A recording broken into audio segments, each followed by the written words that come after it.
Hello and welcome everyone. How we doing this morning?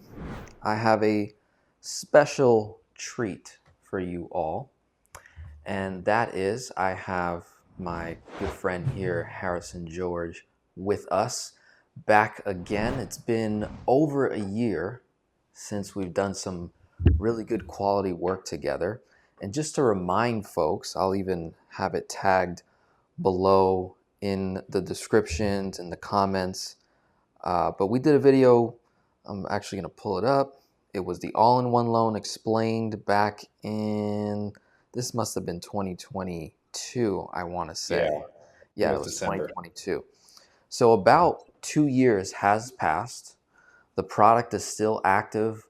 Lots of people have signed up, for the product. That video has almost 10,000 views. And then we had a couple of short clips that came out of that. And a lot of people have been really enjoying the product. If you're here tuning in live and you have the all-in-one loan, comment below. Let me know how long you've had the product for, what have you used it for, how's it been benefiting you. Just, share that. Would love to see if there's anyone in the house that actually has the all-in-one loan product. I know I have quite a few of my clients going all the way back to even before, I want to say before COVID, but definitely after COVID. hmm It was a very, very popular product. Rates were really attractive. It's a different environment today. And I still think the product has a ton of value as we continue to progress in this high interest rate environment that we're in today. So with that being said, we're going to do an all-in-one loan breakdown again, just updated in 2024. We're going to look at what's changed, what's in the pipeline, what people should be aware of, and just really break this down for you all. And the difference between the video we did last time was pre-recorded. So now we're going to be Yeah, live doing the lesson and then going to answer your questions. So if you got questions about the all-in-one, how to qualify, what are the fees, different, how to use the thing, we're going to break all that down here and then just dialogue with you guys. All right. So with that being said, Harrison, I want to give you the floor to just reintroduce yourself again and your position with all-in-one, the history of the all-in-one loan product. I think would be great just to get a little recap on the yeah, history of this product, how it was formed, and maybe what was the original sort of purpose for the product, for the company rolling this kind of a product out, and maybe what has it evolved into, if it's changed or if it's been the same. I think that'd be great for you certainly. to take over. Yeah, well, pleasure to be on here so much, Denzel. Thank you so much for giving me the opportunity to talk about the story of the all-in-one. It all starts back in 20 BC. No, sorry, that's too far back. Essentially, the all-in-one kind of was brought to the United States from Europe, Australia. Out there, they had programs that were called offset or sweep accounts, and it was actually a product brought by the CEO and founder of CMG to the United States in 2006. It was under a different name back then. It was called the Homeownership Accelerator. They did change the name to the all-in-one, little different functionality, but the premise of the product has essentially stayed the same since it's really been brought out here in the United States. Gotcha. As for kind of a little bit of a breakdown on uh, us or the CMG as an entity, the intention kind of to bring this product here and to utilize it is to provide obviously something different that's not being offered anywhere else. Or if there are other programs that are being offered similar to this, it's not like it's the majority. I mean, when you talk to somebody, you go, okay, what loan are you in, or what are you trying to buy a home? What product are you using? It's one of the standard FHA, VA, conventional, USDA, etc. You obviously have the outliers that are doing different financing tools like portfolio loans and bank statement and so on. But for the most part, the people that are coming to us for this loan realize that they're in a different financial position than perhaps they were when they first bought their home. And this is a way for them to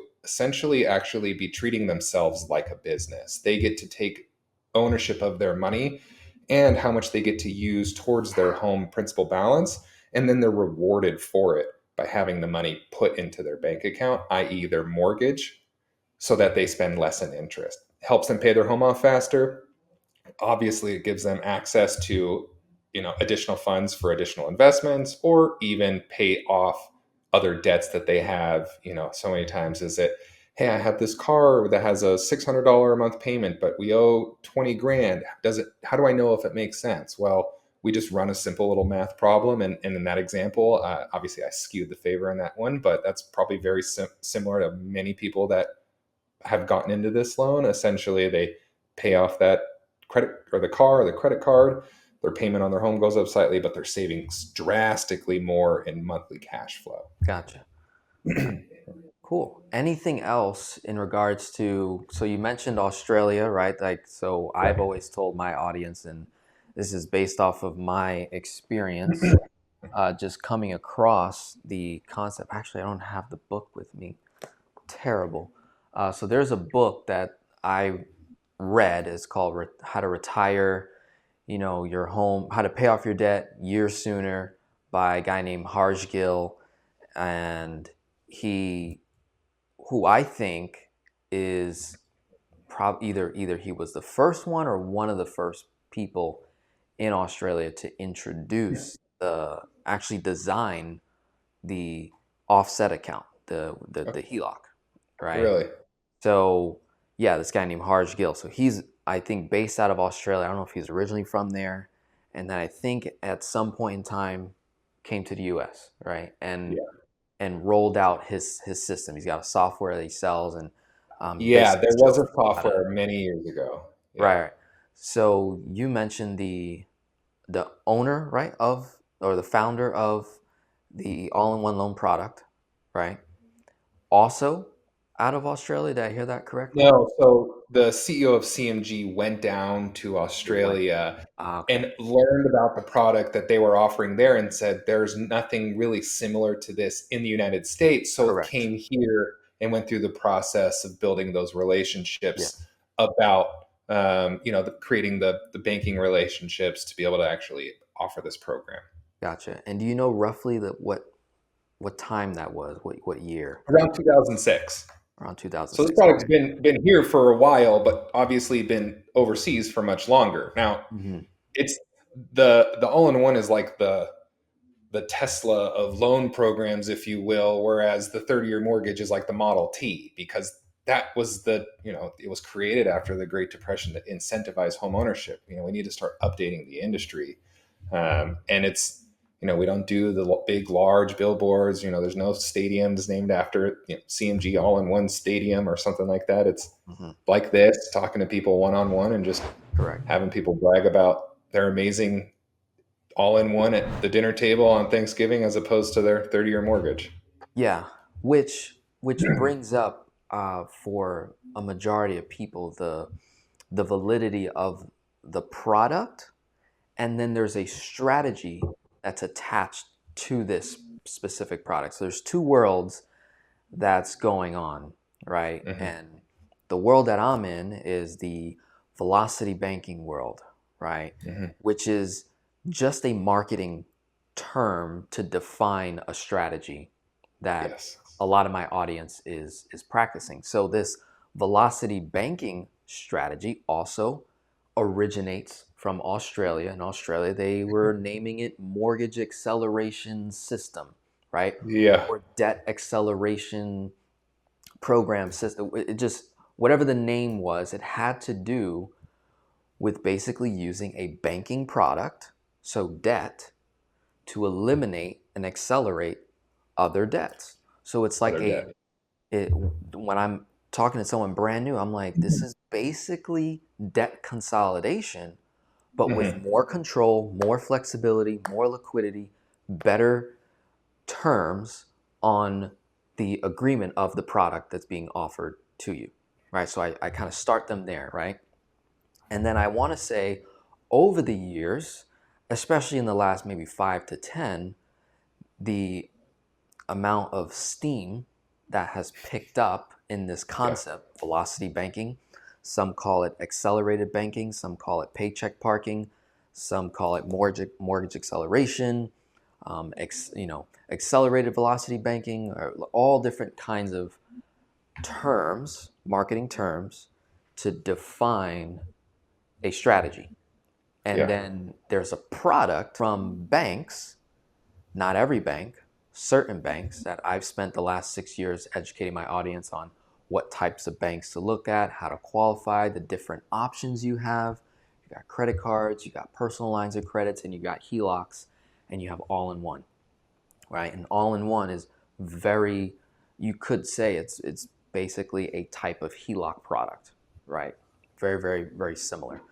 So that's what's kind of happening. And then when people get on the internet and they see my videos, maybe other people's videos on how they could be using debt to pay off debt faster, immediately it's met with some resistance, and Hmm. even has gone as far to the big YouTubers, the big content creators in the finance industry that have just flat out called this world, this space, a total scam, right? So Hmm. whether they say velocity banking is a scam, leveraging debt to pay off debt is a scam, right? Like the strategy of being able to park all your income into this tool and pay your bills out of it and increase cash flow and reduce your interest costs, right?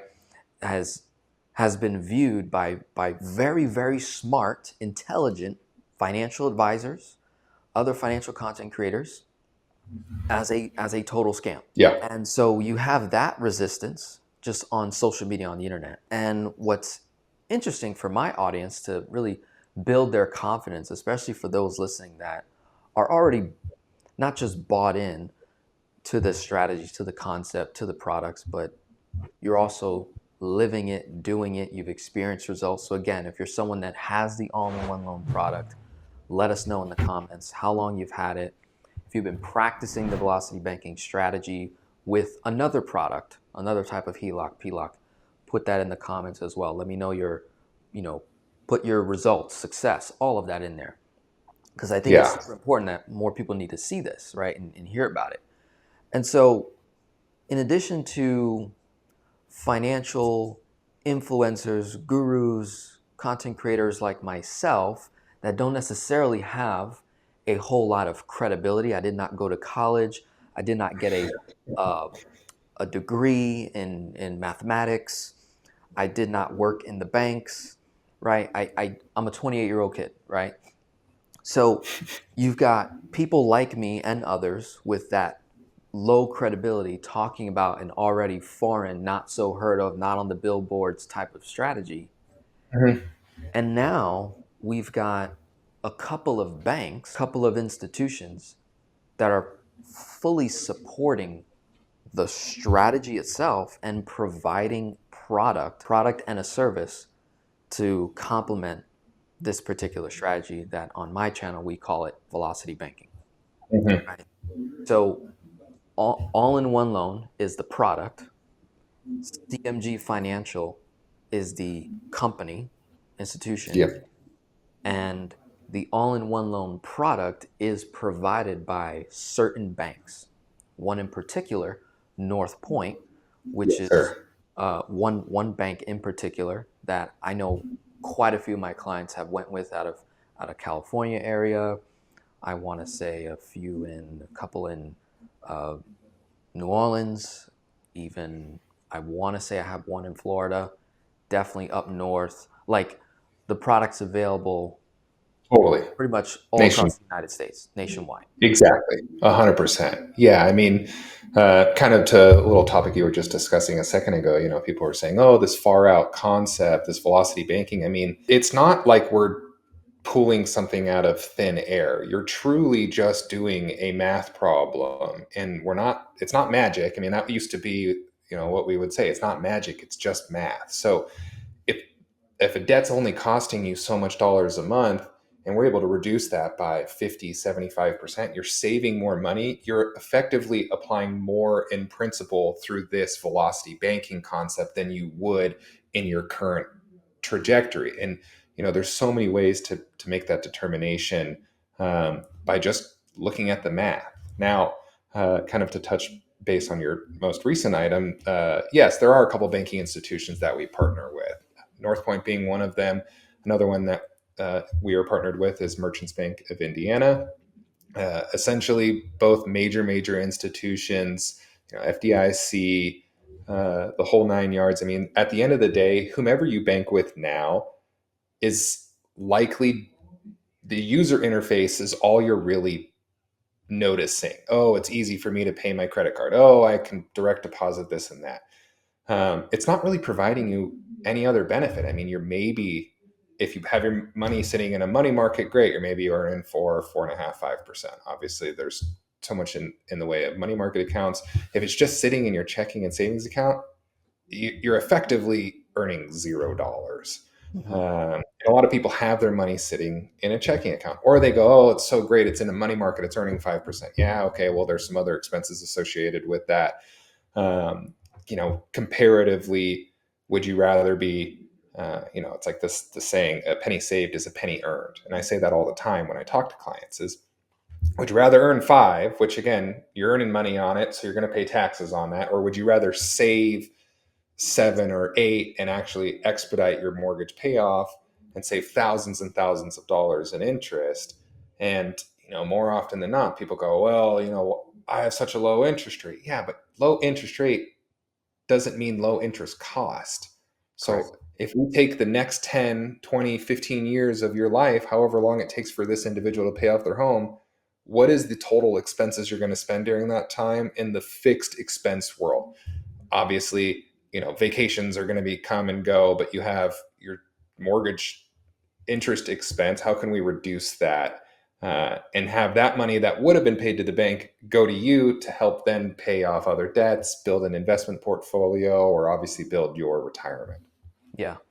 And to even simplify that even further, for the average American out there that's saving money in a savings account while operating with a 30-year full amortized mortgage, if we're talking on a month-to-month basis, you saving $500 a month into a savings account, high yield savings earning 5%. So you're going to earn 5% on $500 over the course of 12 months times 12, right? So 500 times 12 at 5%. If it stays at 5%, mind you, there's no guarantee that that will stay at that amount. Let's say it did. So that money will grow month by month, and there's going to be taxes associated with that. Versus what if you had the ability to do the same exact thing, but simply redirect where you were saving those $500. And for the person that, again, in this example here, this is a person, average American, that has a mortgage, has a payment, and they're trying to save $500 and they're paying off debt. So we're putting $500 to the side and it's going to earn some interest, but we're going to pay taxes on that. So you're going to net a percentage of the 5% on what you earned, right? When you ultimately pay taxes on it. Versus taking those same $500, what if you can park it in your home, which pays down the principal balance by $500 per month, additional to your mortgage payment? You're saving one whole dollar tax-free, however many dollars that is, off of the mortgage. So that's interest costs you will never see again, and that's tax-free saving. Exactly. And what if you had the same liquidity that savings account was providing you? Why do we save money? We save money for a future unknown expense, typically. Exactly. Whether that be an emergency, an unexpected expense, or we're saving for an intended purchase, an intended expense at a later point in time. Well, what if you could do the same thing in your home? So you're not only paying down your home, you're saving money, and the value of your home continues to increase because it's a real asset. Your home is it's a real thing. It's tangible, it's an asset. It grows in value over time, regardless of how much is owed on it, right? So very, very interesting there. So that's like, yeah, what would you rather do? Now it's just a matter of, well, how do I put myself in a position to experience that? And so for today, what I want to do is dive into what the all-in-one loan product is. Let's break down the components of it, and let's start with the terms, right? Rates, right? How to, give us that summary there, and I'm gonna put everything on the whiteboard for you all to Yeah. look at, take notes, and we're also going to provide resources as well. There's a link already in the chat going where you can jump on a phone call with Harrison and his team to discuss this product, see if it works for you according to your personal finances. So again, it's running a math problem that we're trying to figure out. That's all we're Mhm. doing. All right. So go ahead. Yeah. So right now, the all-in-one has it's a variable interest rate. It is an interest-only product. So at the end of the day, it is going to be based off of something called the one-year CMT. And today, that interest rate on the CMT is 4.78. Now, that interest rate does fluctuate. Um, and to be more specifically, that interest rate is actually based off of last month's ending interest rate. So as we move forward into the following months, the beginning of next month's interest rate is going to be based off of the end of this month's, and so on. We're actually seeing that interest rate about 20 to 30 basis points lower coming into this upcoming month. So we're slowly seeing that arc downwards. And you said Uh, 4.75? 4.78 is the index, but that is not the fully amortized rate. Correct. It's just the index. And so the other portion of the interest rate is going to be your margin. And you can choose between a margin of 2.5 all the way down to 4% in increments of a quarter. So 2.5, 2.75, 3, all the way down to 4. Got it. Okay. Each one of So those has its own. that's total. That's what gives you your Yes, total rate, depending on where you choose correct. from, as low as 2.5 or as high as 4. Okay. Yeah. So you Got would, if let's say you chose the 2.5 margin, you would take 2.5 plus 478, and that would be your interest rate. got it. Each one of those margins, and it looks like someone had a question about what is the cost associated with Yeah, we'll this. get there. And We'll get there. yep, each one of those margins have a cost associated with it. Obviously, the lower the margin, the more expensive the cost. Okay. But over time, you'll likely, in most people's scenarios, spend less in interest because it's based off of a lower number. And when rates come down, you're already taking advantage of that lower rate. So it actually feels a little more powering for the individual. There are some strategies to picking a high margin and a low margin, but that's essentially the breakdown of the interest rate. Correct. Got it. So that's the breakdown of the interest rate. It's an interest-only product. And so now looking at the all-in-one, why do they call it that? And let's break down the components of the product. Now that we know Yep. it's interest only, and now that we understand how the rate comes to be, it's a variable. Let me put that as well. It's an interest-only product, variable. So the rate will change month to month, Exactly. or has the ability to change. Sometimes it might stay the same, right? Exactly. Yeah, If that's there true. was no change, right? Yeah, yeah. Okay. So the all-in-one's terminology really is trying to say, hey, we're taking your checking and savings and we're combining it with your mortgage account. We're creating kind of all-in-one encompassing location for cash deposits, checks from grandma, bonuses, savings, the whole 9 yards. And we're pairing it with your mortgage. Most people's largest debt when they own a home is usually their home. And so by combining the checking savings, and again, I'm kind of using checking savings as just one entity itself.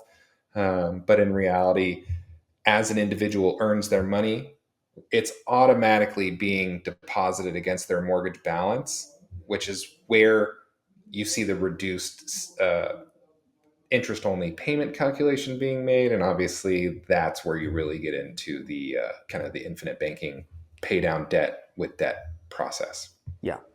So checking account. So when I get this all-in-one loan product, I'm going to be able to go on the computer or on my phone, log in. I'm going to Yep. see a checking account, and I'm Mm-hmm. also going to see the The mortgage. the mortgage, which Yep. which will tell me how much I owe at any Yep. given time. And within that mortgage is this line of credit function, right? I have that right so far? Exactly. Yep. Okay. So, physically when you log in, you're going to see your checking account.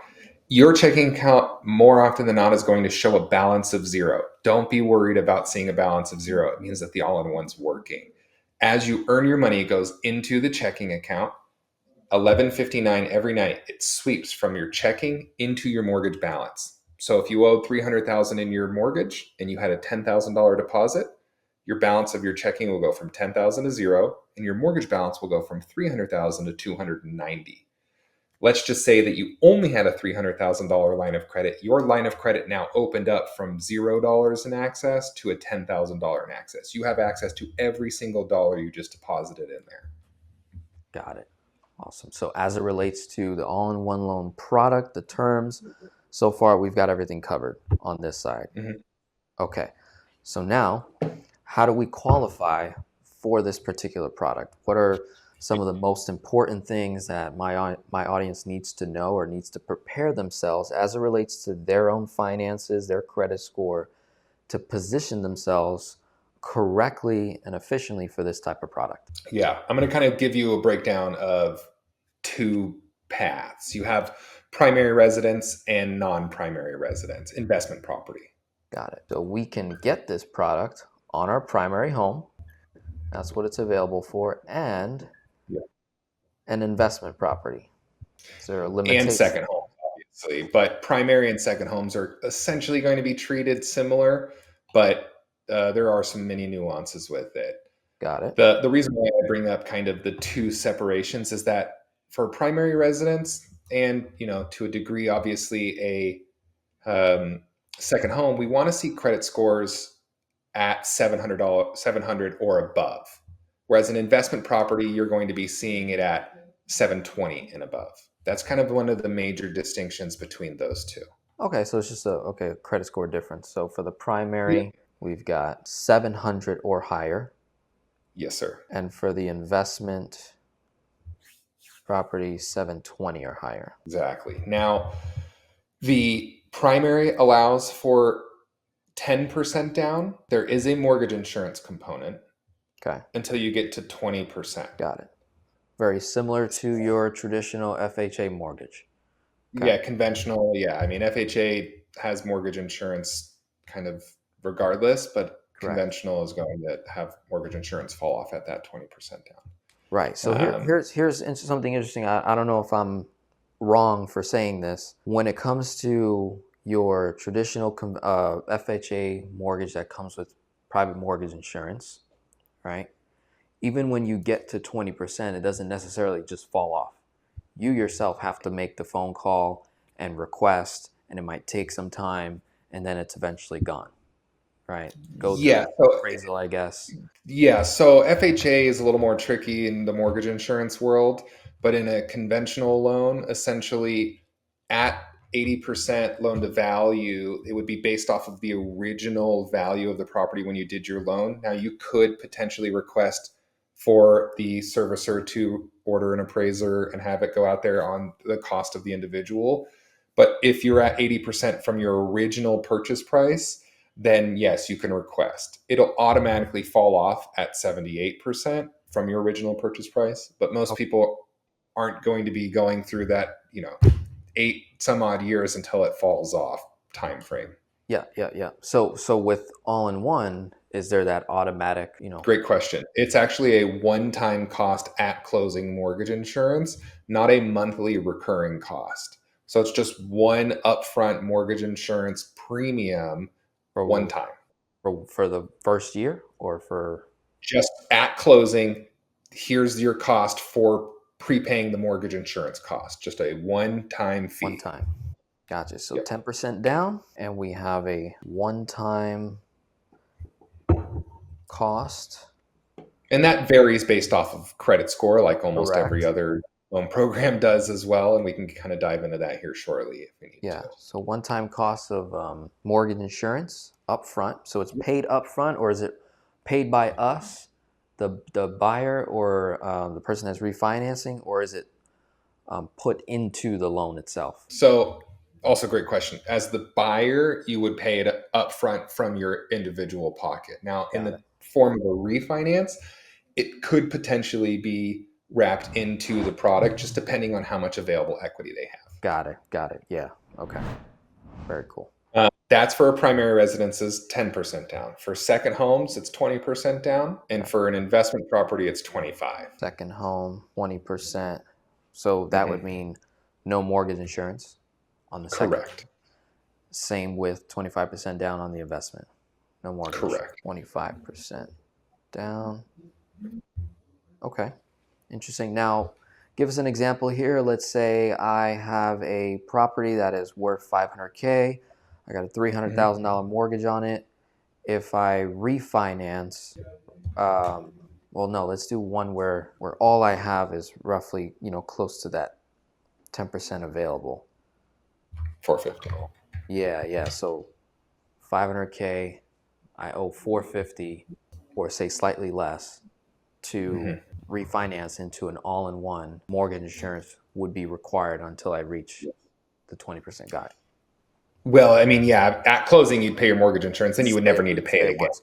Yep. Right. And so how is that mortgage insurance fee calculated? Is it based off of the amount I'm refinancing or the value of the property? Great question. So there are a couple components are going to be based off that. Obviously, it's going to be based off of the loan amount, Okay. and we're going to base it off their credit score and what their final loan to value is going to be. So there's a matrix that we have that, depending on if your score is 720 and above, and one thing to note, that if you are between 80 to 90%, you do need a 720 credit score. That is the only time in it that we're going to need to see that on a primary residence. Got it. If you have only 10% Correct. available equity. So that's required. Got it. All right. Correct. So if you take 500,000 and you multiply it by 90%, essentially you're going to be at a $450,000 loan amount. And depending on what that individual's credit score is, if it's kind of on that higher tiered end, then their one-time mortgage insurance cost is going to be slightly higher than a 0.5% one-time fee Of 450. of 450. 4,500 And that, bucks. pardon me? So that'd be like 4,500 bucks roughly. A 0.5% of Oh, 450 would be no. like 2250. Yeah. Yeah, yeah, yeah, my bad. Half of that. so Yep. Yeah. so No, I probably said it 22, confusing. yeah, so 2250, if we were comparing that to someone getting a regular mortgage, paying a monthly mortgage insurance payment in just 1 year, it'd be way more than that number. Yeah, I mean, it's possible. It's certainly possible that it could be more than that. But I mean, at a 10% down, it's possible it'd be pretty dang close. I mean, that's the hard part that sometimes people get lost in when thinking about this product, is what is this looking at physically right now, but what does it do over the life of the loan Yeah. compared to what I may already be in? That person in that loan may be in a 6.25% interest rate. Great, they're going to spend 100% of what they borrow in interest, a little more actually. And in just the first 5 years, they're going to spend something like 27 total percent. So in the first 5 years of that loan, they're going to spend about $121,000 in interest. If we're able to have that person pay their home off in 5 to 8 years, and they only spend $150,000 in interest. Now, great, more than in the first 5 years, much less than in the life of the loan. What is an extra $2,200? Okay, great. I was going to spend 450 grand. I'm now going to spend 165,000. Great. Like I would pay $2,000 to save $240,000 every over that time frame. Got it. And there's more benefits we're not discussing in terms of Yes. being in that liquid position for the Yeah. unexpected. If my goal is to pay my home off in say 5 to 8 years, right? Let's just say that's, I know there's disagreements on whether you should or whether you shouldn't pay off your home sooner. What's nice with the all-in-one is, let's say you weren't necessarily bought on paying off your home faster, you could be doing it automatically and then pulling the money out to say do another project. So it's like, even if you didn't want to pay off your home fast, it's going to get paid off faster just Correct. because of how you've unlocked the equity in that home while making your investments or making other moves with the money that's in there. So instead of having your income come into a checking account and service a mortgage payment, and then your cash flow is going to investments, right? That's the camp that says, don't pay your mortgage off because it's at this low interest rate. We can go earn a higher rate of return over here with your cash flow. Mm-hmm. What we're discussing here is the opportunity of being able to do both. Both. Let's say you don't desire to pay off your home faster, but by simply getting the all-in-one, you replaced the mortgage obligation, the payment itself, you servicing the payment has now been removed because your income is automatically going into the product. So it's satisfying the payment each and every month before it's even due.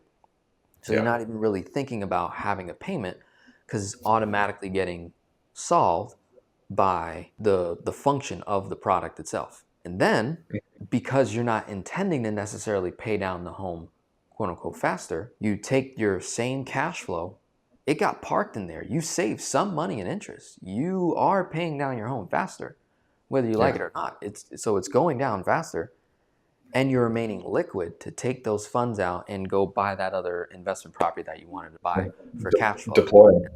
And then when that cash flows, guess where you can park it? Right in the HELOC until that money's ready to be deployed, right? So you're getting the best of both worlds in that example there. So that's just another benefit, but we're still, just focusing here on the terms, how to Yep. qualify. Is there anything else we've missed so far on how to qualify for this particular product? We talked about primary residence, second homes, or investment properties. Is there a limitation on investment properties, like how many units? Everything's 1 to 4 units. 1 to 4. Got it. Yep. So two of the major components on qualification is going to be your debt to income ratio and the amount of reserves outside of the transaction you're going to need to have. Got it. So So DTI, what do we like to see? if your DTI is between 43 and 40%, we would like to see 15% of your line of credit in reserves. So you're okay. So if I have a DTI between 40 and 43% after getting the all-in-one, you As want part of being approved to get the all-in-one. okay. Got it. Okay. Understood. So that would be between those two numbers is 15% in reserve. So let's just simple math, $500,000 value, $400,000 line of credit. You would need 15% of the $400,000 line of credit, regardless of what you owe on the home, as Got it. long as you're below 400,000. So you would need $60,000 in checking, savings, stocks, bonds, 401k, some sort of liquid asset that you have access to. Oh, so you consider a 401k to be liquid because you could borrow from it, right? Yes. Now there are some nuances with some I would 401ks that assume. Yeah. if you've taken a loan against it, you can't take a second loan. I can't use those as reserves. And that's Got kind of come up quite often. But that reserve requirement decreases when your debt to income ratio goes below 40%. It actually only decreases to 10 total percent. So it does it. have a massive change when your debt to income ratio is more attractive. Got it. So we And can it's at, say between 10 to 15% in reserves exactly. based on the line of credit amount And your debt to income. and your DTI. Yes. Got it. All right. What else? That is one of the major components. Kind of one of the other ones that a lot of people don't really, that it's not a requirement to qualify, but we're not going to let someone come into this product because they meet all that criteria.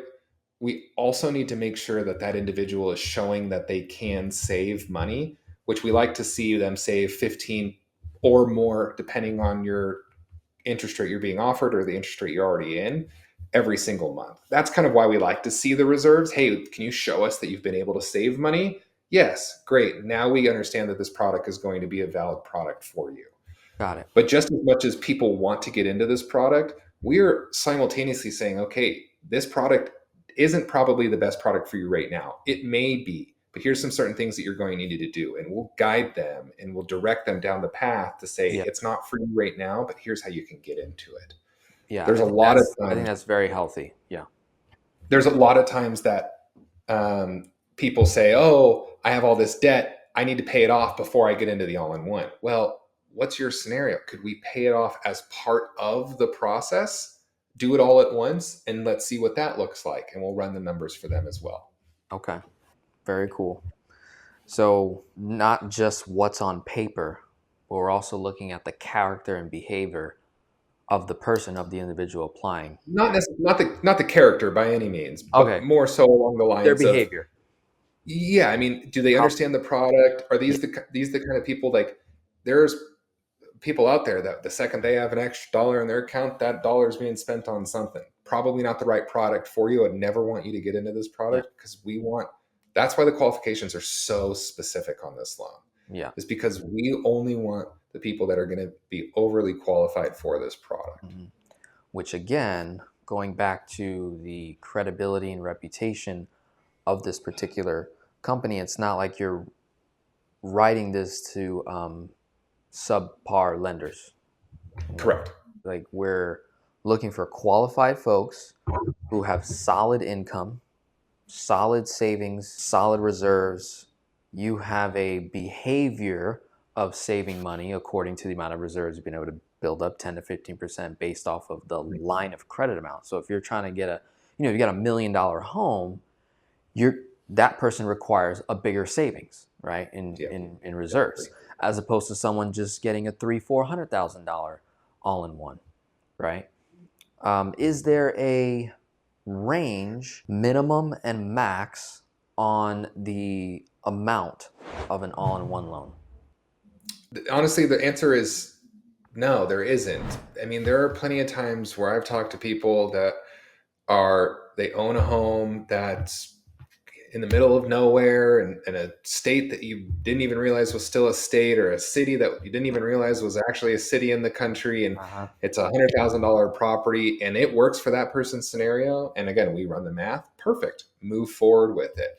Now, obviously, as you start to get into that higher end range, 700, 750, a million purchase price, loan amount, individual, you likely see that they have the additional savings. You likely see that they have the requisites to be able to qualify or exceed and excel with this program. Got it. Is there any incentive for having a all-in-one loan in terms of the margin, or if there's a discount at all provided for someone that has a million, 1.5 million or higher dollar home, or is everyone kind of equal in that? I mean, at the end of the day, there is no, actually, it's all based off of these loan level pricing adjustments. What's your loan to value? What's your credit score? Got it. What's your loan amount? There's all these different spreadsheets and charts. Okay, this is where you're at. Here's the cost associated with it. For the most part, the more you're lending, typically the more expensive it ends up getting, because there's quote unquote more risk involved with that. But that's where, again, we have a conversation with the individual. Yeah. And that's kind of all it is on what it takes to qualify. Everything else now is just going to be, what are the costs associated with this product? If everything's good with understanding the product, great. Then now let's talk about, what does it cost to get into this product? Okay. So there was one more thing I think we Yeah. forgot as it relates to the terms, and this is common in the space we're talking about with HELOCs or all-in-ones or first lien HELOCs, is the interest only period, right? Great. What is the draw period on the all-in-one loan product? You're right. My apologies for that. So you actually have access to drawing funds throughout the life of the loan.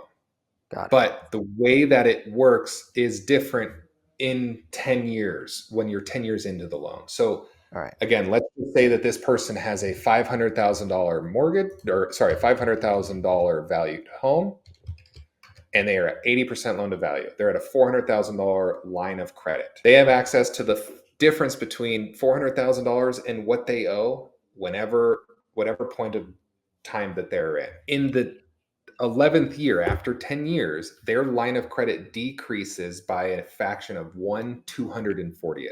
And the reason why we got to that number is, for the first 10 years, or the first 120 months, you have access to the full line of credit. For the remaining 20 years, it's a 30-year product, you have access to a slight and gradual decrease in your available line of credit over the 240 months that are left. So if Got I it. take 400,000 or whatever my line of credit is and I divide it by 240, that is how much my line of credit will decrease from $400,000 on a monthly basis, which in this instance would be about $1,660. Got it. Okay. So instead of Percentage having wise, access to, is there sorry, a go ahead. percentage to that? Is that like a point something percent per month that it's decreasing by? Is there a way to It's no, just take your line of credit and and just divide by divide by 240? 240, and that's Ah, what it'll slowly decrease over the got rest it. of the 240 months. So I could say after 10 years, line of credit reduces. By 1/240th, yeah. Okay. That is very, very helpful. And can the individual simply restart the all-in-one? Yeah, Like they renew certainly it could. after 10 years? The Like, you know likely, what? I want to, maybe yeah, they increase my 100%. line of credit 10 years from now. My property doubled in value, let's say, right? And they want to unlock that new equity to maybe go do some work with it. So the first 5 to 7 years, they paid off all their debt. So now they're debt free. I have a client right now. They had the all-in-one loan product. I think they acquired it back in 2022 or 2021. It's completely paid off. It's at zero. And in fact, it's like a couple thousand owed on it, but it's basically zeroed out. And so their property, I'm sure, has increased over the years. They're still in that first 10-year phase, but when they get to 10 years and their property doubles, you're saying we could go ahead and just renew that for them. Is Yeah, I that mean, it would be the full-blown refinance process. There are some hurdles when the property is free and clear, but if they're going to be going, hey, we're going to refinance, we're going to buy a new property, we're going to maybe buy a new vehicle, great, let's just do that, keep it yes, small. All of the costs associated with the all-in-one are going to be based off of what you are withdrawing at close, not what your line of credit is going to be. got it. So Okay, if you have $1 million home and you owe 100 grand, all your fees are based off 100 grand. So your cost of your interest rate is based off 100 grand. Your line of credit is all going to be left for you to have access to once the loan closes. okay. That ends up reducing the cost because if my cost is based off $1 million line of credit, it's almost not worth it if someone's like, 100%. oh, I don't know if I should even let me just stick with my 10-year and let it, decrease over time if I'm not even planning on using more than Yes. 500K. Okay, so Yeah. that's again case by case. Okay, so that's all the terms. These are the main points of how to qualify. Let's get into the nitty gritty part on the Fees, fee, baby. right? The fees. This is what everyone concerns themselves with, and I think it's super important that when we're looking at the fees of the product, right? And there's, competitors out there, there's different banks doing different things. At the end of the day, no matter how much this is, you know what? I shouldn't say that. I'm gonna take that back. When you're looking at the fees, how I've kind of processed this for myself, right? And I myself do have a first lien HELOC, right, that I acquired last year. And when I looked at the amount I paid in fees versus all the other benefits I get with having this product, it's as if the fees totally offset itself, not upfront, but over time, I Yes. recapture that. If I would have bought and went the conventional route, right? Because my particular strategy was I put 10% down.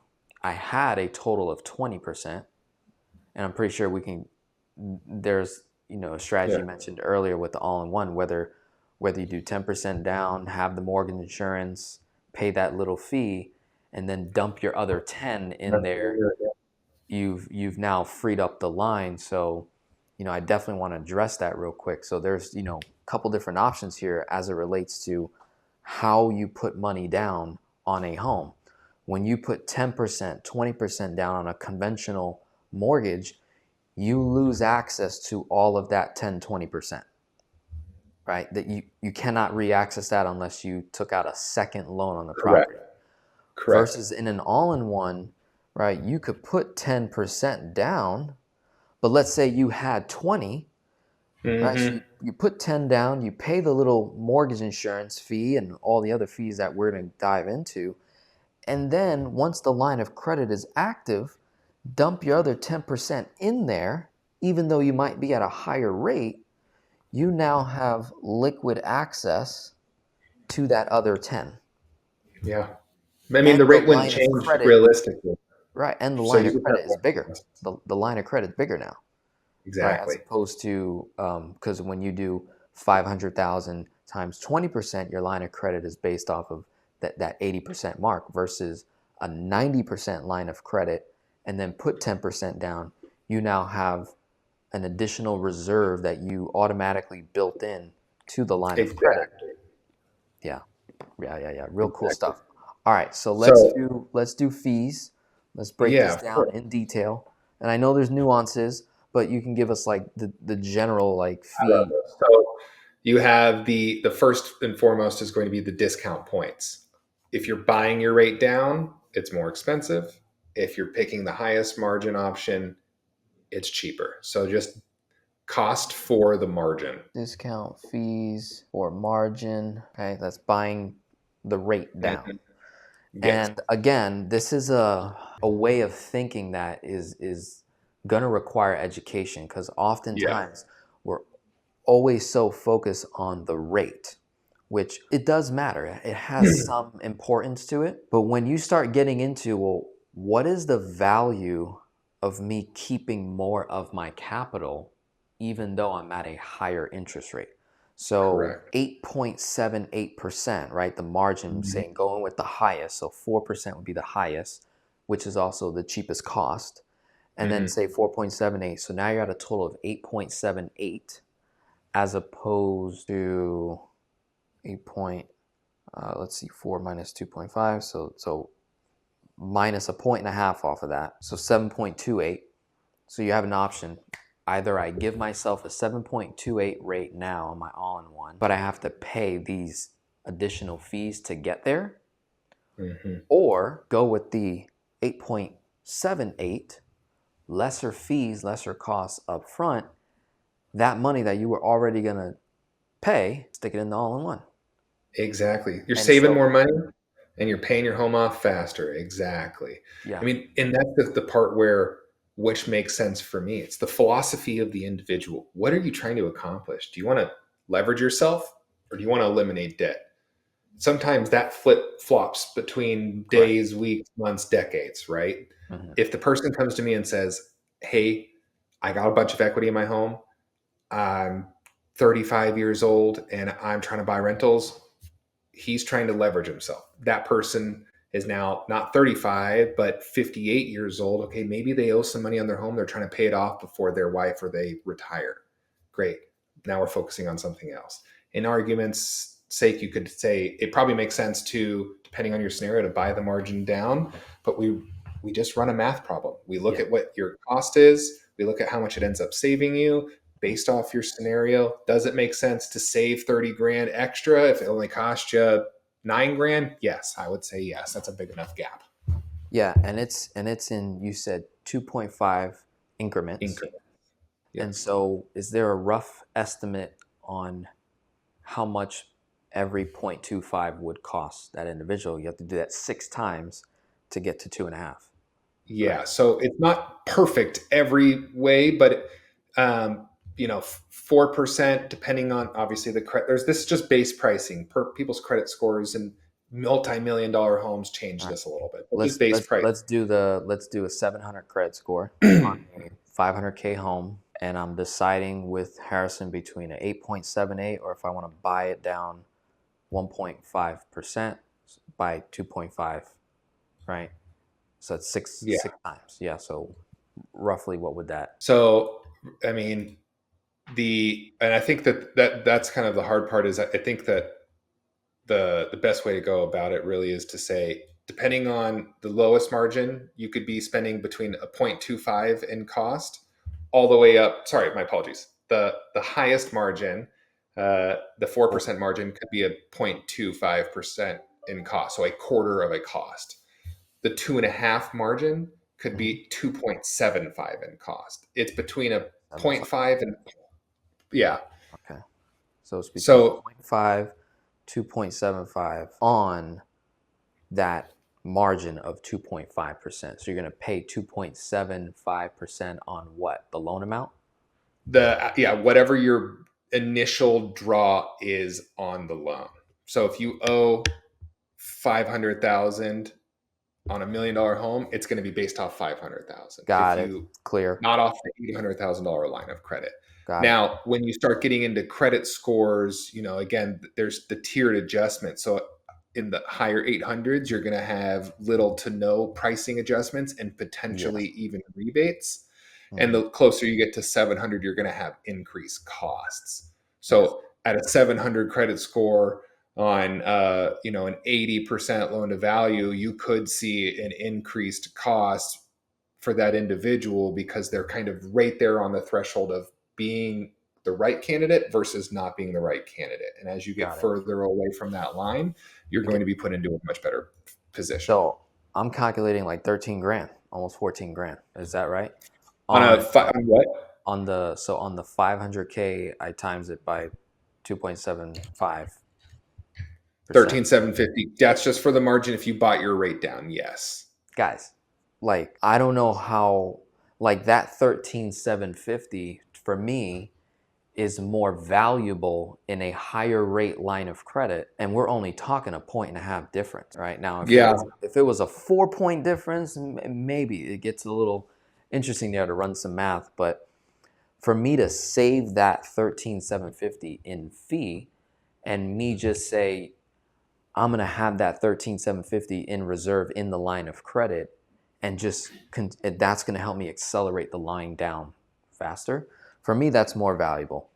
So Well, okay, here's so there. even the Go ahead. sorry, my apologies. There's actually a really unique math problem you can run is let's compare it one to the other. So the difference in cost from a 4% margin versus a 2.5% margin is Yeah. 2.5 in cost. So that individual is going to spend 12,500 to get the lowest margin. They're going to spend that much more as opposed to getting the highest margin. But you're saving 1.5 every single year. So it's going to cost you 12,500 to get the lowest margin, but on a $500,000 balance, it's going to save you $7,500 in interest each year. So you're going to break even in about 1.6 years. Uh, So mathematically, you will be in the black as soon as you finish the second year, as long as nothing else changes, or if you continue to pay your balance down, then obviously it mathematically makes more sense for you. okay, got it. So Uh, we got fees for the margin Yep. between 2.75%, right? I could write that. And what is the cost for the 4 again? 0.25. 0.25. Got it. So did I write it correctly like that? 2.5% is the difference. The cost for 2.75 is 2 point. Sorry. Oh, yes. Okay. Yes. I see what you're saying. I said That's it the right. cost. Correct. Yep. You're right. Got it. Okay. So that means on a $500,000 line of credit at 4% margin, CMT 4.78, I'm at an 8.78 rate. I paid 0.25% on 500K. Exactly. I see. And so that is $1,250. That is a massive Mm-hmm. savings up front, right?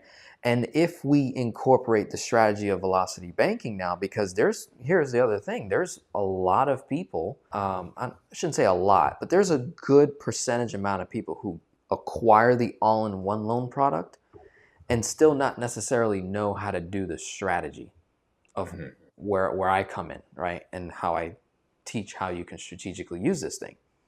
And yes, there's some automation to it, but there's still the nuances that people aren't fully aware of how they could be paying this down even faster. And so when you combine that with the product, because now we're just comparing product to product, 2.75 cost versus 2.5 cost versus the payment over a period of time, 1.6 years, there's a break even, da da da.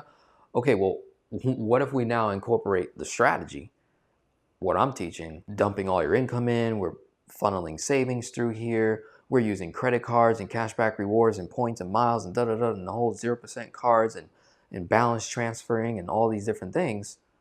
0.25 starts to look really attractive because again, it's less capital up front, and I get to recapture all that here right now.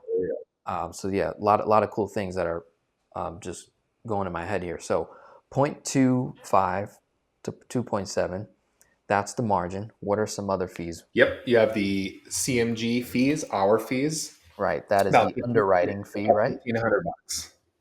That's the underwriting fee, right?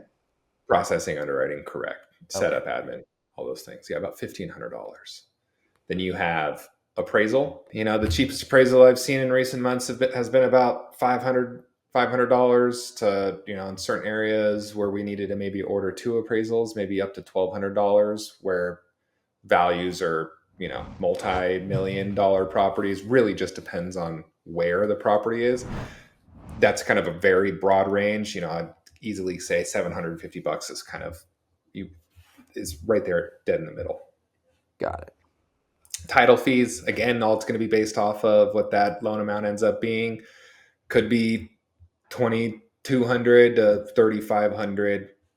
That's the part where it really is just going to depend on where that property is located. Yes, What that 2,200 loan amount is. to what did you say? About as Call high it as. 3,500. 3,500, yeah. And then you've got title fees is also with the state, right? Like there's also these other state fees.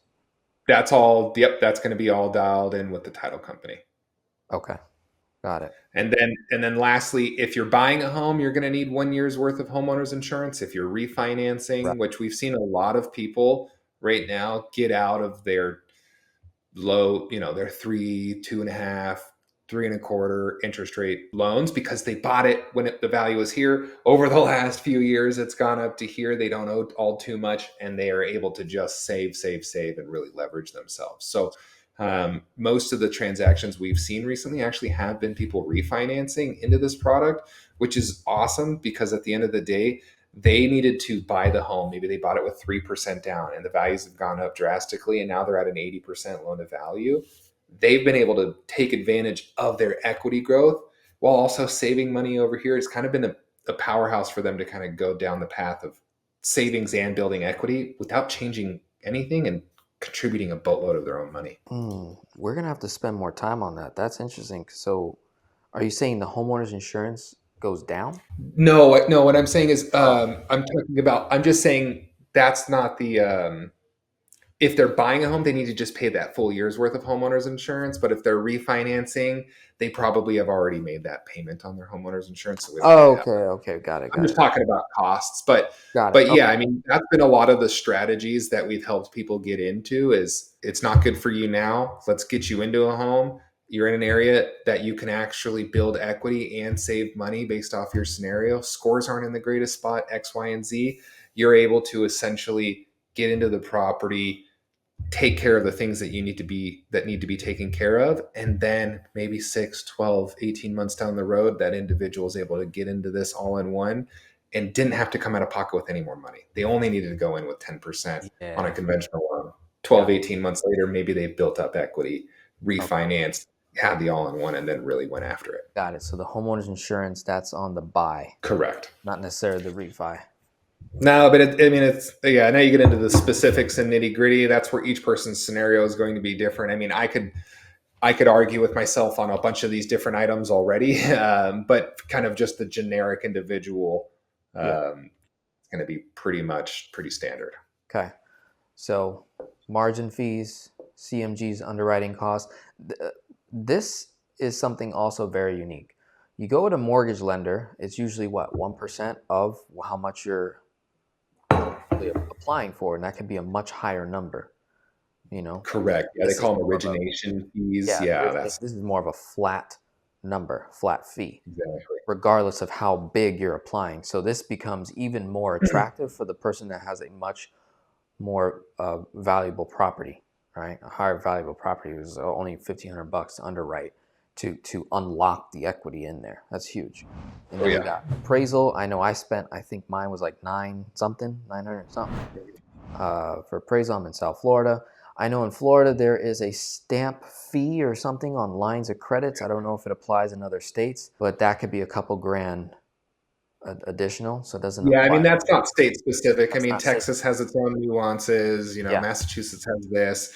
This is just yeah, kind of a generic breakdown, yeah. right. So in the generics, are we missing anything else here? No, in the generic fees, we're not missing anything. I mean, there's no daily interest. You don't build an escrow account.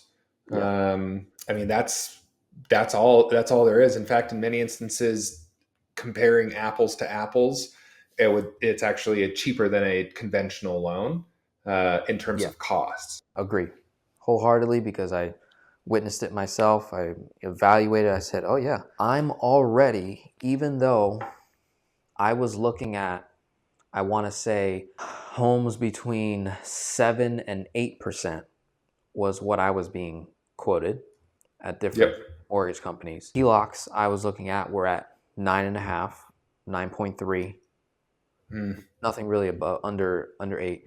Now I did have a little intro rate to start, but just yeah. from looking at the cost to close on my first lien HELOC as opposed to a traditional mortgage, out the gate I'm already ahead. Right. So I'm already Oh, ahead of the person that's trying to make extra payments, even though they're at a lesser rate than me. And because I have liquidity when unexpected stuff happens, I don't have to think where to borrow from and how I'm going to pay that back. I've got this automated system here. Right. And so coming back to the terms, now that we've covered the general fees, there might be some nuances in here, but that's the general. We covered how to qualify. Coming back to the terms, another thing I forgot is you know what? I'll put it over here because it's more of a function more than it is a term. And this we'll get into the case use of this. So function and case use of the all-in-one. So this is a product that has automation in it, right? You mentioned it earlier, you touched on it, but probably some people missed it. But basically, when your income flows into the checking account that's being provided, that's attached to the line of credit at 11:59 yeah. p.m. every night, your checking account will go to zero Mm-hmm. and it'll get automatically swept into the line of credit. Yes. That's every day, right? Okay. Um, and so what that does is it essentially before the day is over, right? Let's say you're at an 8.78 rate, right? Let's do some real math on that. I think that'd be super cool for people to kind of understand what I'm getting at here. So say you owe 400,000 on your line of credit and you're at a 8.78% interest rate, and we're going to divide that by 365. So you're looking at $96.21 for that day. For that one Mm-hmm. day, you'll pay $96.21, but you won't get charged $96.21 until the due date itself. So, Correct. Yeah, it's an additive. So right, day one plus day two plus day three. correct. But It's the not but the compounded. correct. So it's not. It doesn't get pulled out that day. So at 11:59, that money moves over, and actually at midnight, your payment is now calculated off of your new balance. So if you owe 300 today, and you made Right. 10 grand, your balance goes down to 290 at 11:59. At midnight, your payment is calculated off of your balance. So it Yeah. actually allows for you to take advantage physically on that day of your reduced balance that day. Yeah. So let's say using my same number, 400K Mhm. minus $10,000 deposit. Now you retimes that again by the 8.78 rate divided by 365. Now you're at $93. Correct. So you just saved $3, $2 and Right.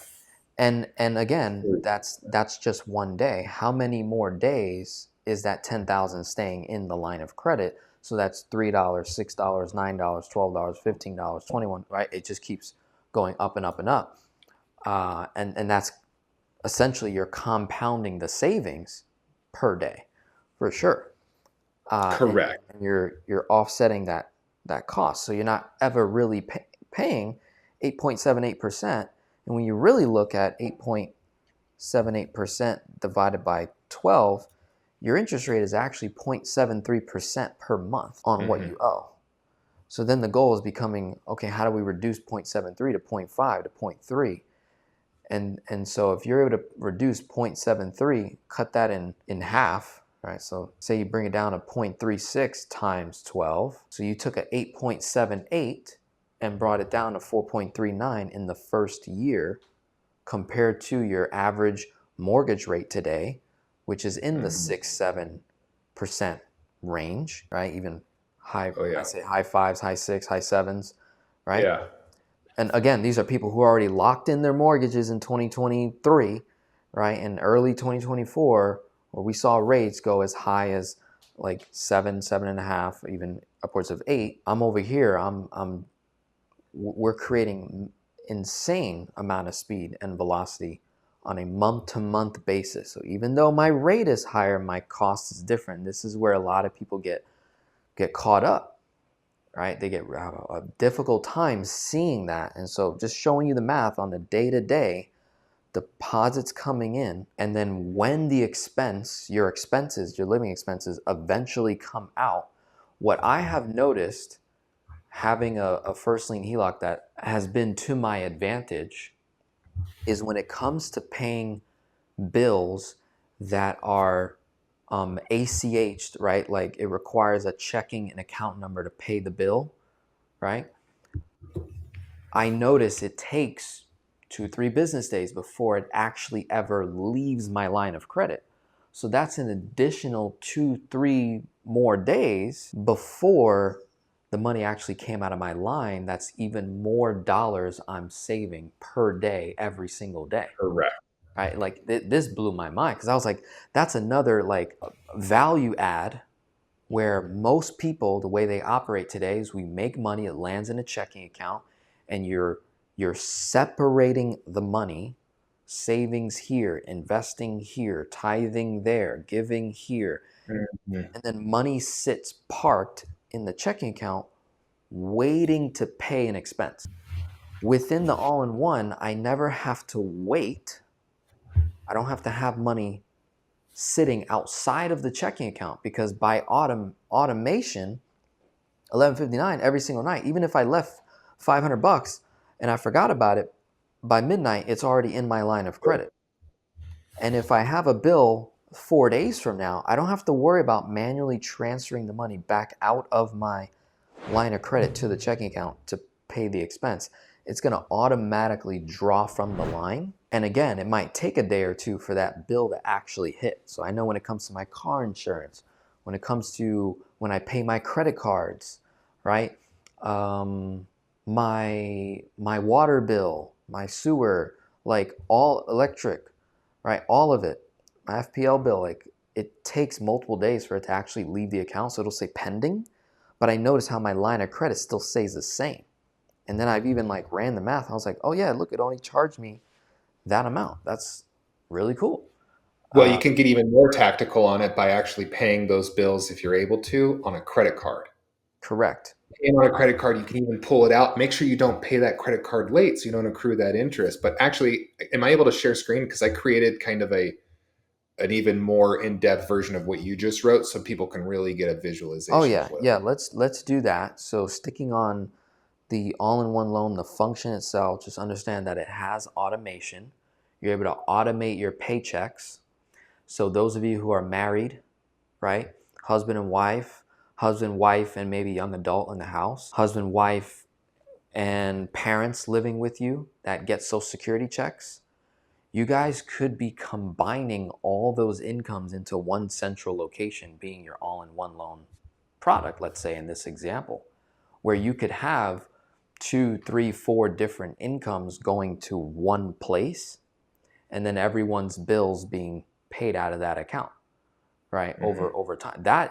That's what I'm doing, right? So like in my own household, I've got myself, I make money, my fiance makes money, my mom makes money. Each of them are sending their paychecks into my line of credit. I myself sending money into the line of credit. And then we just agreed that, okay, for the bills that fiance has when it comes to certain things, my bills and my mom's bills, let's just all have it come out of the HELOC, right? Mhm. Rather than having money sit in your checking account waiting for that bill to be paid, I could be saving $3, $4, $6, $8, $9 per day just by having money that's already going to leave our economy. I'm saving. So I'm Exactly. technically reducing my cost of living, and my savings rate is performing much higher than if I were to have that money in a high yield savings account earning 4 or 5% right now. Insane, right? Because I'm saving a whole dollar where it takes them, you're earning 5% on $1. Yeah. That's all you're getting. I'm getting a whole dollar in savings for every interest dollar I save, and that's tax free, and it's liquid and available to use again for later future expense. Again, same stuff. So let me share the screen here. So this is kind of what you were just doing, but I'm just having it broken down on a quote unquote monthly basis. So this person, let's just say they earn $7,500. I'm going to put it on the second day just so we can see the difference in payment between the two. Yeah. So family earns it on the first and they earn $7,500 on the 15th. Again, that's compounding. They go from 96.21 to 94.4. And then additionally, they go down to 92.6. They're saving a boatload of money without paying any bills. This person's just saving $81 this month in interest. That's dinner with your wife. That's dinner with your fiance. That's, taking a night off and going and enjoying yourself with your friends, right? Now, if you paid your bills off, let's say this person right here pays $9,000 in credit card and all the other housing bills. They pay it on the 16th earlier in the month. Their difference, or what they're saving, this is the difference right here, is their saving goes down pretty drastically. But if that same person was to wait to the end of the month to pay their credit card off and all of their other bills, then their savings is going to increase. It's really the time value of money. It's better to hold your money into your account as long as possible until you need to pay it off. Yeah. And you know And what? that, We could even run, okay, how much money do I need to store in a high yield savings account to earn $74 in 1 month, right? Like when we Mhm. look at that, like understand like there's a huge value in terms of how we're saving money versus how a majority of other people are saving money, Mhm. right? And then again, taking a look at the escrow, there's no escrow No in escrow. the function of this product. So again, there's dollars that are waiting to be spent on an annual basis that, oh my goodness, could be saving you hundreds of dollars just by having that annual expense sit in the all-in-one for 364 days until the one day out of the year that payment's due. Yep. And here's a few other. $364 times, say, $2 in savings, that's $728 in savings. Yeah, that's a Well, boatload of money more than you have in here. yeah, that's insane. So two things that I did kind of gloss over earlier is that I think are going to be important is that there is a ceiling on this loan, which is 6%. Your interest rate ceiling is 6% above where you start at, Okay. and there is a floor on the loan that is at 3.75. So if rates go to 3.75 or lower, your loan's at 3.75. Yeah. Now, on a purchase transaction only, there is something called an initial draw adjustment. And I'm going to stop sharing my screen so you guys could see myself. So essentially, this initial draw adjustment is go to Wells Fargo, go to Chase, go to whomever, and you want to open up a bank account, and they say, "Hey, give us $100, give us $5,000. Here's our initial opening balance requirement." The all-in-one has that same concept. It's just 1% of your loan amount at closing. So it is not a cost by any means. It is you taking money from your bank and making that your first deposit into the new bank. It goes from your left pocket, it gets put into your right pocket as part of the transaction. Yeah.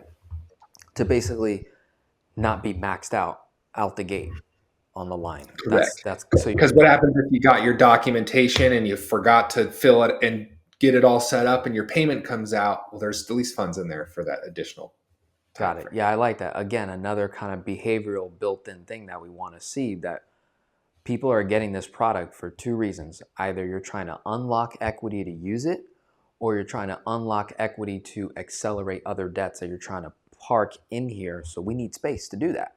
Exactly. And so when you on the buy, of a property, when you initially buy it, your line of credit is maxed out, right? So you're saying 1% needs to initially go in there. In addition to our down payment, we need Exactly. money that's going to go into the line, and that's going to start the process of you automating your paychecks, bills, all that flow in and out. Super, super Mm-hmm. important.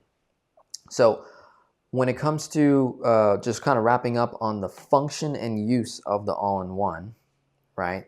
The automation part, the checking line of credit sweep function. By 11:59, all dollars go into the line, right? And then there's, say, two primary uses. We can either use the all-in-one to pay off debt, right? Or we're basically consolidating, right? And then, or so invest, right? So basically unlocking the equity in your property, be able to acquire more properties. And because you have the ability to attach the strategy of velocity banking, dumping your income in, you're basically reducing your cost to borrow dramatically compared to if you were to get a second loan on your property at a fixed rate, at a fixed payment, right? And it costs way less to unlock that money when compared to other, loan options or mortgages, right? So that's huge stuff here. What I want to do now, take a look at some of the questions. Yeah. We've had a ton of engagement. I've really been liking it. So I'm going to start at the top, everyone. So if you're still with us, we have 47 people in the house. So PBD says, looking to get into all-in-one pretty soon. You both rocked it last webinar. Got so much clarity. Can't wait for this one. Awesome. Hopefully he's got a ton of value and just unlocked a Oh bunch yeah. of stuff here. Is the all-in-one a HELOC? So we can say yes. Like it's Yeah. a line of credit. They call it the all-in-one. That's sort of the brand, right? It's the brand name product that gives you Yeah. recognition Kleenex, if in you the will. marketplace, right? I was looking into the Money Max account. I'm glad I'm getting a chance to get some insight on this all-in-one first. So if you're not familiar, Harrison, there is a product out there in the marketplace called the Money Max account. The company is United Financial Freedom, and they basically sell a software that helps Yeah. people get out of debt mathematically the fastest way possible, right? And there's a component of you being able to put your all-in-one or your first lien HELOC product into the software, and then the software tells you how to basically consolidate, pay off your different debts. Okay. Now, my argument, and I'm someone that actually sells the Money Max when it makes sense for folks, but I tell people, I'm like, if you have an all-in-one loan product, at that point, you've created the automation that the software would give you. So the only additional value that the software would be able to provide is maybe run some scenarios on opportunity costs, maybe hit milestones, maybe some additional accountability. But if you wanted to save the 3 to 5K that it would probably cost to get that product, you just have the automation with all-in-one, and then having someone like a Harrison or his team provide that additional support. That's another value add that this institution is providing, is that servicing of the product. And again, working with someone like myself, where you get that additional accountability and support, you may not need to buy the software if you have this kind of product. There are other products in the marketplace that are similar to the all-in-one. So just focusing in this video on the all-in-one loan product itself, you've got that automation. Automatic deposits, automatic debits, cash flow stays, interest is saved. Live your life intentionally, right? Love You're it. on your way I to love living it. a very rich, intentional life. So Tony says, I got the all-in-one 4 years ago, refinanced my rental with it also, eliminated $89,000 of debt, used it to buy another rental. It allowed me to retire 2 years ago at age 58. Wow. Everyone should Probably do go this. through it. I went through CMG Financial, by the way. Awesome. Great. Yeah. Yeah, that is super cool. This is Amazing. the link, guys, for you to book a call with Harrison and his team. See if you qualify, go through the works, evaluate the costs.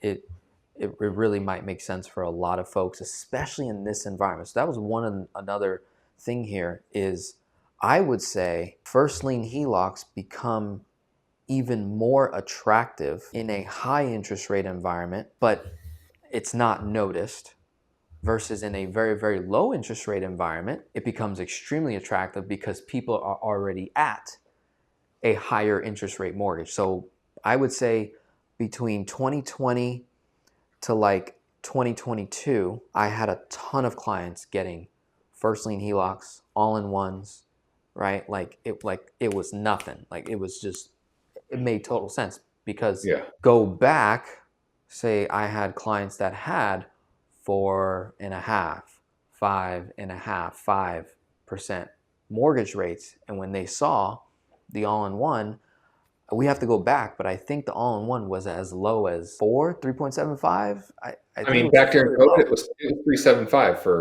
Yeah, for a it while. was extremely low. And people had equity, and people needed that equity. And I was showing them how they can not only use that equity, but use it efficiently and effectively. And so it was very, very easy to have the conversation. Today, people locked in super low mortgages between 2020, 2022. So they have twos, they've got threes, they've got 3.5s, they got fours, right? So those people are very hesitant to get into a 8, 9, almost 9.5 first lien HELOC. I totally agree with that. I get it. I said, if you're already 5, 10 years into that mortgage, it probably won't make sense, right? We'd have to run the math, but it probably won't make sense to take that fixed payment and put it into a variable product unless you have a ton of equity and you're trying to do something with it, like create Yeah. income and cash flow. Totally different story. That's going to be a total win.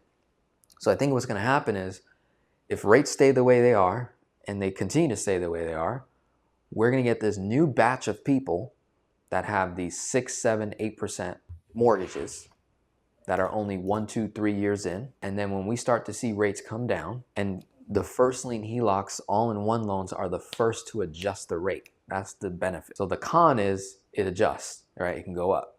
The pro is it adjusts. It can go down quite fast, month to month.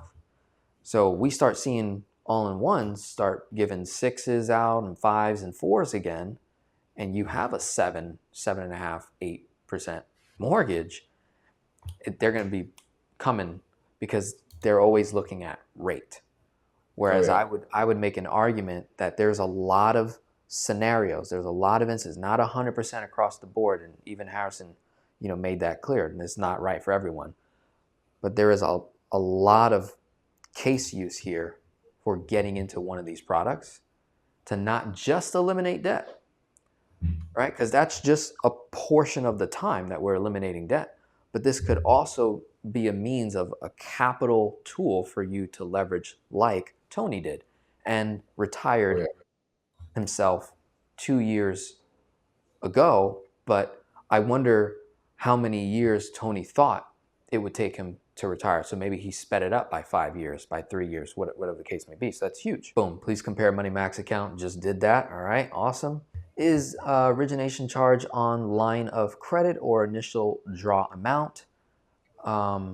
That's regarding the underwriting fee, and it's a flat fee, right? Well, no, the originate. So the discount points for the margin, Oh, and it's okay. on based off of the initial draw amount, so Okay. not of the line of credit. So boom, you got $100,000 balance, $1 million home, $800,000 line of credit.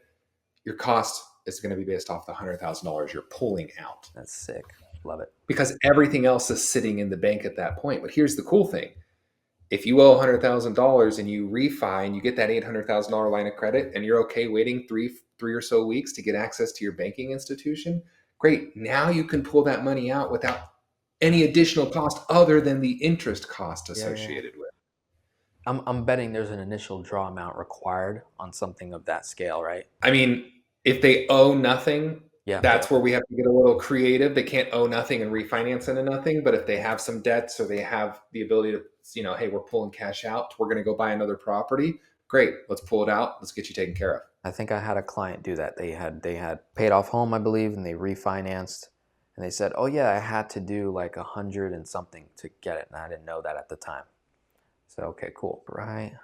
Okay, Ron Bork, I know that name.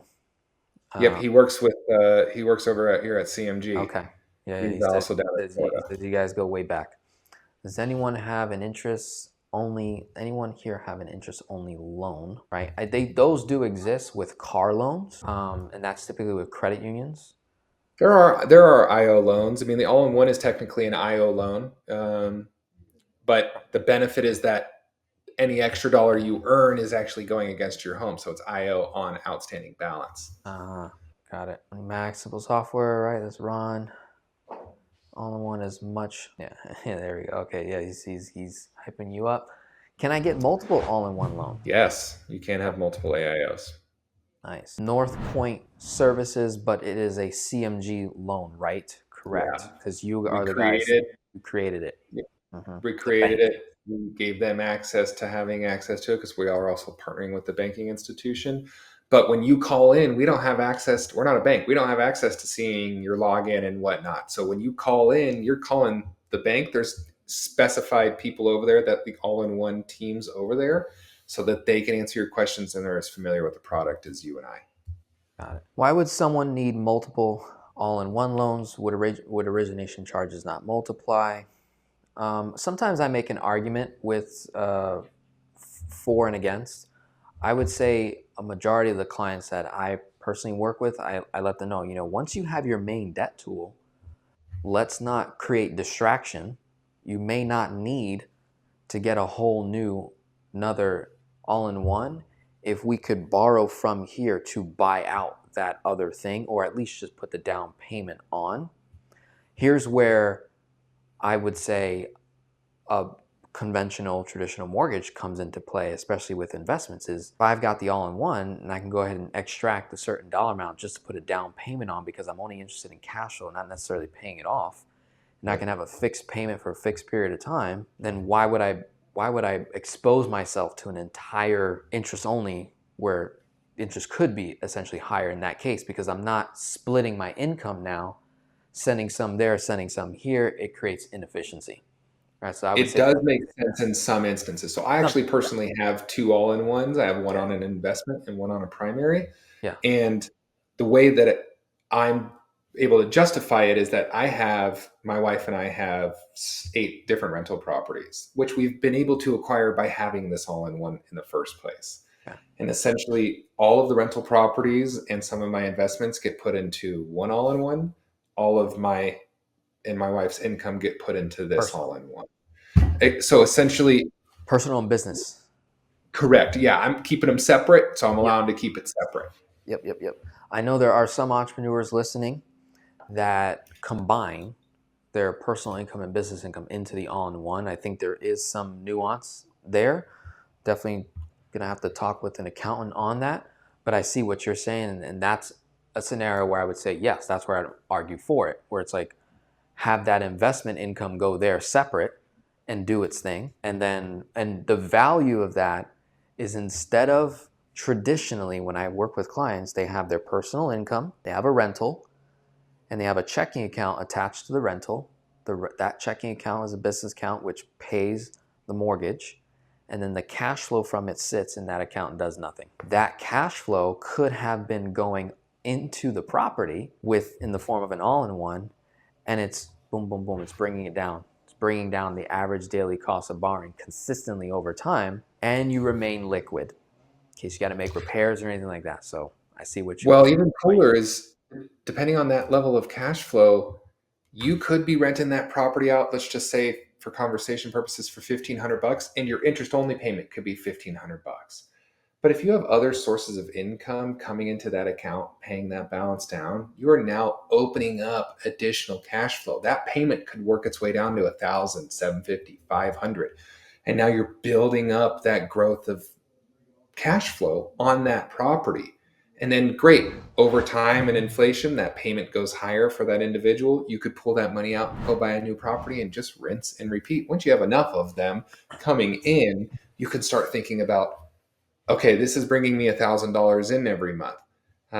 All my properties are covering themselves. I have 3 properties bringing in $3,000. Well, that pays for my current mortgage, or that pays for my groceries, that pays for childcare, that pays for gas, and so on. And you can start thinking, what am I replacing expenses in my fixed expenses in my life, and go through one at a time. And until you go, instead of saying, oh, I want $10,000. Well, why don't we go through the things that you need first, and Yeah, then we can, okay, that's the best way.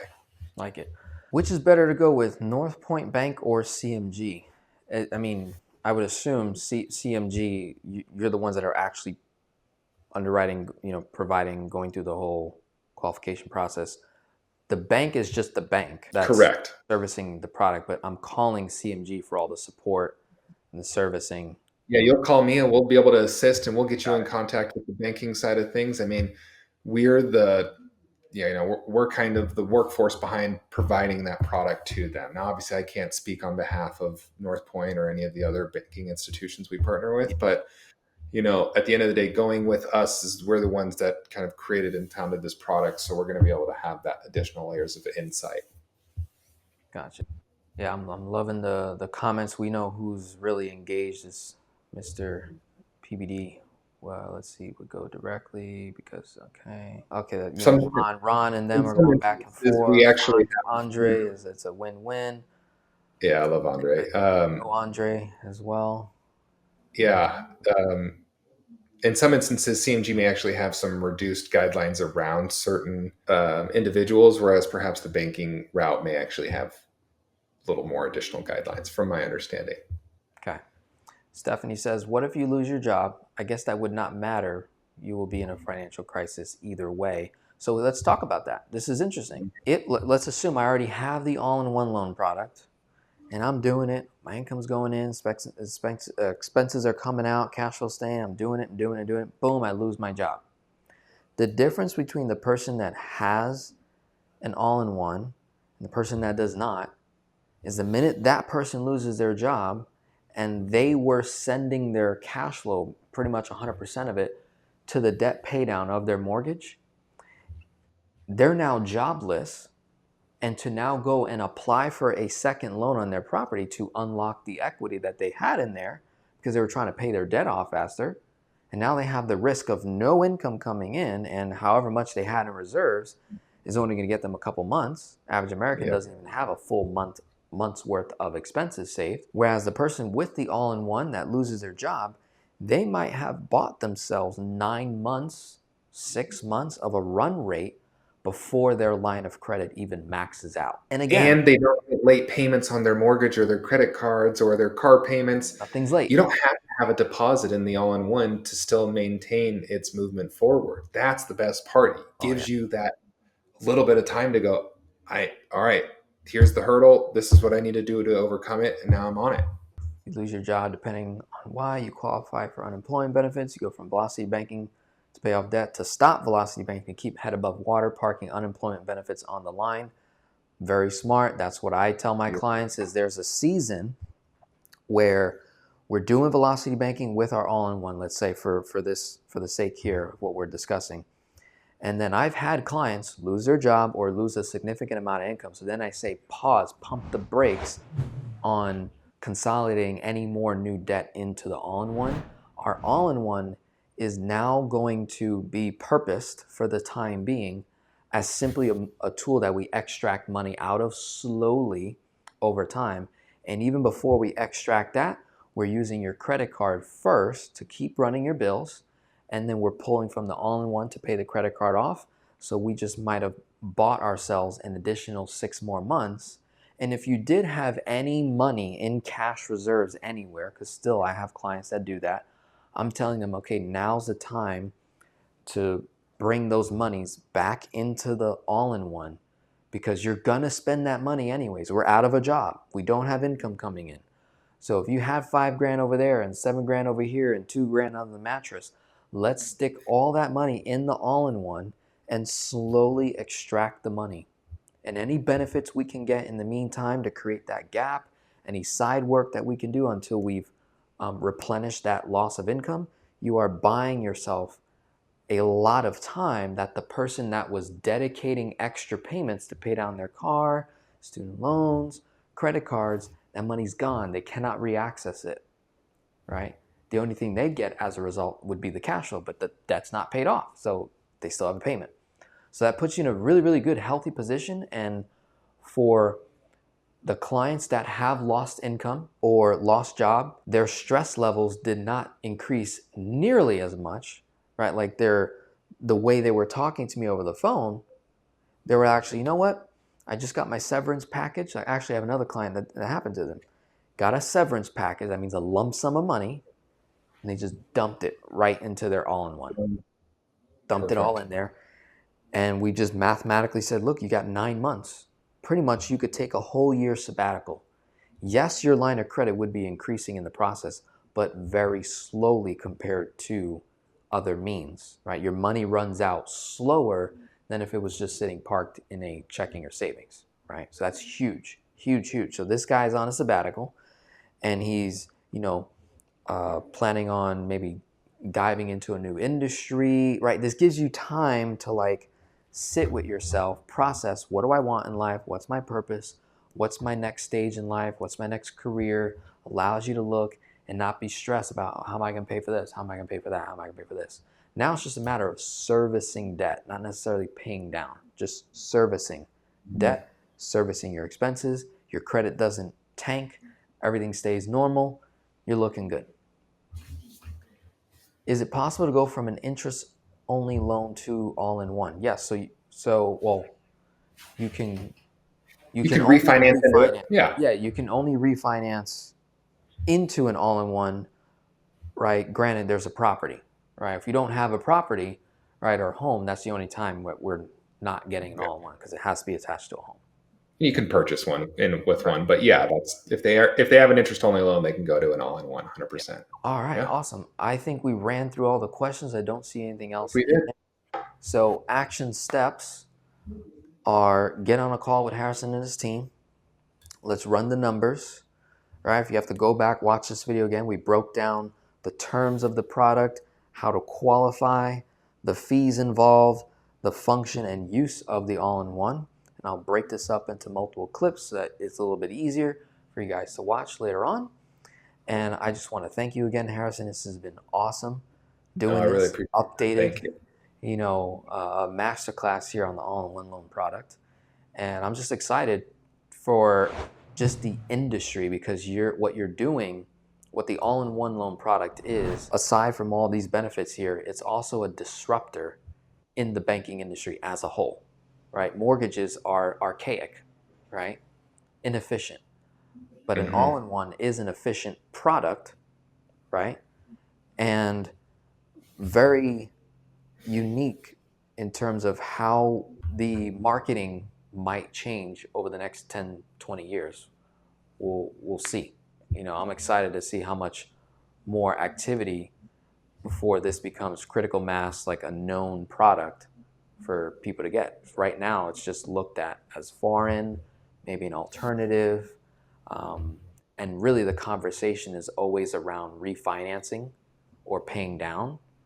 And I think there's a whole lot to be said on just the purchasing of a new home with an all in one out the gate. Almost no one Yeah. talks about that. And then the part about being able to use the all in one to create income.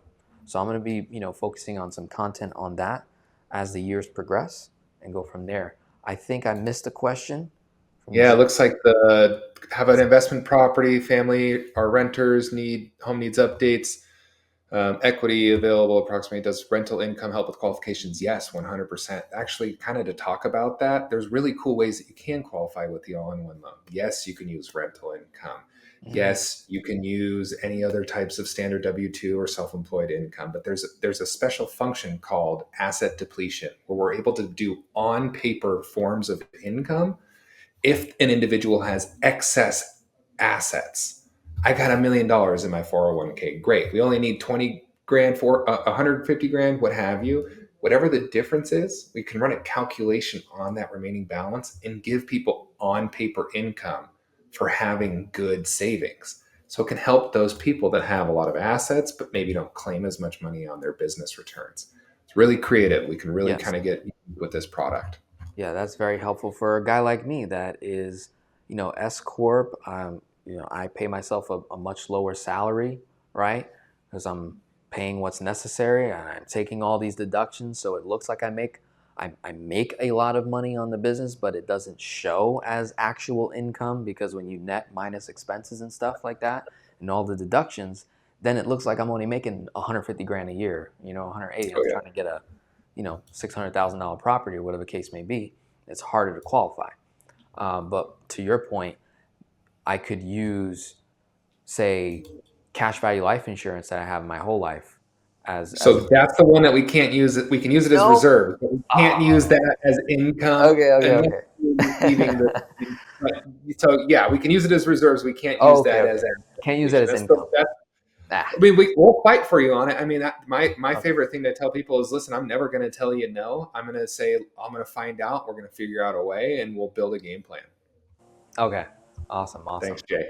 Hopefully I didn't, mess up any compliance here with the CMG team there, but um, that's very helpful. So 401ks, IRAs, brokerages accounts could be used as rental income as income onto a person's overall to get them approved. That's what you're saying. Mm-hmm. Okay, understood. Got it, got it. And Yep. then only cash value life insurance used as reserves. All right, Yep. cool. Awesome, awesome. Well, I think that is everything. I don't think I missed anyone. We're good. All right, beautiful.